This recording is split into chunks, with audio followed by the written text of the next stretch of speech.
আসসালামু আলাইকুম। আজকে কিছু গুরুত্বপূর্ণ বিষয় নিয়ে কথা বলবো। সেটা হচ্ছে নিরাপদ বিডিআর যে ভাইরা আছে তাদের কেন মুক্তি দেওয়া হচ্ছে না এখনো? এটা আমার প্রথম কথা। এরপরে আমি আপনাদেরকে বলবো দুদকের আইনজীবী মোহাম্মদ খুরশিদ আলমকে এখনো কেন সরানো হচ্ছে না? তার সম্পদ কেন এখনো জব্দ করা হচ্ছে না? কেন দুদক তার বিরুদ্ধে এখনো কোনো অ্যাকশনে যাচ্ছে না? এটা একটা প্রশ্ন।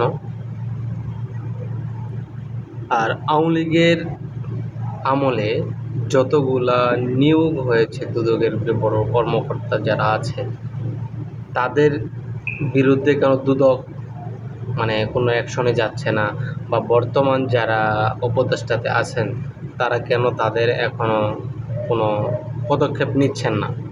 তারা শত শত কোটি টাকার মালিক, কেন তারা তাদের বিরুদ্ধে তদন্ত করতেছেন না? বসুন্ধরা গ্রুপের সম্পদের হিসাব কেন দুদক চাচ্ছে না? আসলে ইস্যুর কোনো শেষ নাই, অনেক ইস্যু আছে যেগুলো নিয়ে কথা বলা যায়। যদি কথা বলা শুরু করি কয়েক ঘন্টা লেগে যাবে। আজকে কয়েকটা বিষয় তুলে ধরবো, ইনশাআল্লাহ পরবর্তীতে আরও কিছু বিষয় তুলে ধরবো। আজকে আমি কিছু আপনাদেরকে বলি। বসুন্ধরা গ্রুপের সমস্ত সম্পদের হিসাব দুদকের মাধ্যমে তদন্ত এবং মুনিয়া হত্যার সঠিক বিচারের স্বার্থে আনভিরকে গ্রেফতারের দাবি জানাচ্ছি। নির্বাহী আদেশে 14, 18 ও 24 সালের ইলেকশন বা নির্বাচন অবৈধ ঘোষণা করতে হবে এবং নির্বাচনের সাথে জড়িতদের কঠিন শাস্তির মুখোমুখি করতে হবে। এটা শুধু আমাদের জনগণের দাবি। এটা শুধু আমাদের জনগণ না, পলিটিশিয়ান যারা আছে, পলিটিক্যাল নেতা যারা আছে তাদেরও দাবি, বাট তাদের সাথে আমি একজন নাগরিক হিসাবে আমারও দাবি। বিদ্যমান সংবিধান বহাল রেখে যা করা হবে তার প্রতিটি পদক্ষেপেই ভুল হবে। কেন? এগুলো সব ফেসিবাদের করা, স্বৈরাচারের করা। সবার আগে দরকার সংবিধান সংস্কার ও নতুন সংবিধান তৈরি করা। এটা খুব জরুরি, একদম ইম্পর্টেন্ট একটা কথা। নতুন সংবিধান আমাদেরকে খুব দ্রুতভাবে তৈরি করতে হবে। ফেসিবাদের যে সংবিধান করা আছে, ফেসিবাদ সরকারের সময়, স্বৈরাচারী শেখ হাসিনার সময় যে সংবিধানগুলা করা হয়েছে এগুলো সব বাতিল করতে হবে। যেগুলো রাখা যায় সেগুলো রাখবে, বিদ্যমান সংবিধান অনুযায়ী যেটা রাখা দেশের জন্য ভালো হবে বা পলিটিক্যাল জনগণের জন্য ভালো হবে সেটা রাখবে। বাকিটা বাতিল করতে হবে বা নতুন সংবিধান করতে হবে।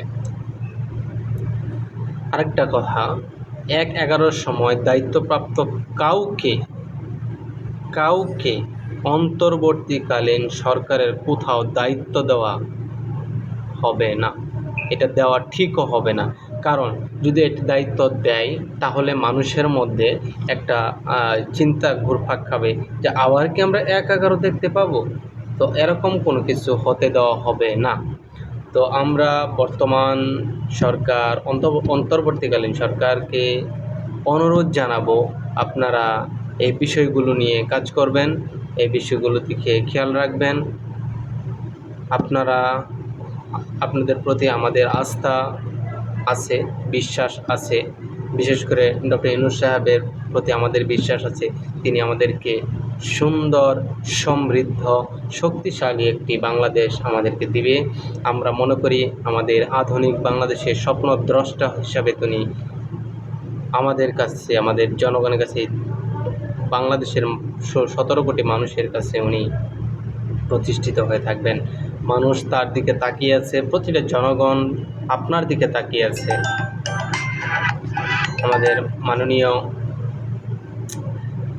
উপদেষ্টা আপনার দিকে প্রতিটা জনগণ তাকিয়ে আছে। আপনি আমাদেরকে সুন্দর সমৃদ্ধ একটি বাংলাদেশ দিয়ে যাবেন, যেটা এমন কিছু আইন করে দিয়ে যাবেন যেন পরবর্তী সরকার যারা আসবে তারা যেন দুর্নীতি করতে,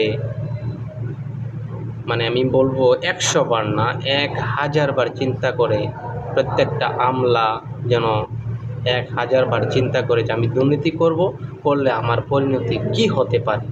আপনারা এমন কিছু আইন করে দিয়ে যান, এমন কিছু সিস্টেম চালু করে দিয়ে যান যেন পরবর্তীতে আমরা সুন্দর একটি বাংলাদেশ দেখতে পাই। আমাদের পরবর্তী প্রজন্ম যারা আসবে তারাও যেন সুন্দর, সমৃদ্ধ, শক্তিশালী একটা সুখী বাংলাদেশ পায়। ধন্যবাদ সবাইকে, পাশে থাকবেন।